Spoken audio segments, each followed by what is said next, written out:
हरे कृष्णा दोस्तों, अधिक मास की कथा का आज चौथा अध्याय प्रारंभ करते हैं। यह कहानी है एक गरीब विधवा की अटूट श्रद्धा की। एक छोटे से गांव में एक वृद्ध विधवा स्त्री रहती थी। उसका इस दुनिया में कोई सहारा नहीं था। वह दिन भर मेहनत करके किसी तरह अपना जीवन चलाती थी। कभी उसे भोजन मिलता तो कभी भूखे पेट ही सोना पड़ता। लेकिन इतनी कठिनाइयों के बावजूद उसकी भगवान विष्णु में अटूट श्रद्धा थी। वह प्रतिदिन सुबह उठकर दीपक जलाती और भगवान का नाम जपती। जब पुरुषोत्तम मास प्रारंभ हुआ तब गांव के मंदिर में कथा और भजन होने लगे। गांव के लोग नए वस्त्र पहनकर मंदिर जाते, लेकिन वह विधवा बहुत गरीब थी। उसके पास अच्छे कपड़े तक नहीं थे। फिर भी उसके मन में निश्चय था, मेरे पास धन नहीं है, लेकिन मैं सच्चे मन से भगवान की भक्ति अवश्य करूंगी। वह प्रतिदिन मंदिर जाती, कथा सुनती और भगवान विष्णु के सामने एक छोटा सा दीपक जलाती। एक दिन मंदिर के कुछ धनी लोगों ने उसका मजाक उड़ाया और कहा, केवल एक दीपक जलाने से क्या होगा? भगवान को बड़े दान और भोग पसंद आते हैं। विधवा ने विनम्रता से उत्तर दिया, भगवान धन नहीं, भक्त का भाव देखते हैं।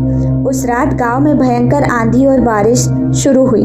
तेज हवा के कारण मंदिर के सभी दीपक बुझ गए, लेकिन आश्चर्य की बात यह थी कि उस विधवा का छोटा सा दीपक लगातार जलता रहा। सुबह जब लोगों ने यह चमत्कार देखा तो सभी आश्चर्यचकित रह गए। मंदिर के पुजारी ने कहा, यह भगवान विष्णु की कृपा है। सच्ची भक्ति वही है जिसमें दिखावा नहीं, केवल प्रेम और विश्वास हो। यह सुनकर गांव के लोगों को अपनी गलती का एहसास हुआ। उन्होंने विधवा से क्षमा मांगी और गलती का एहसास कराया।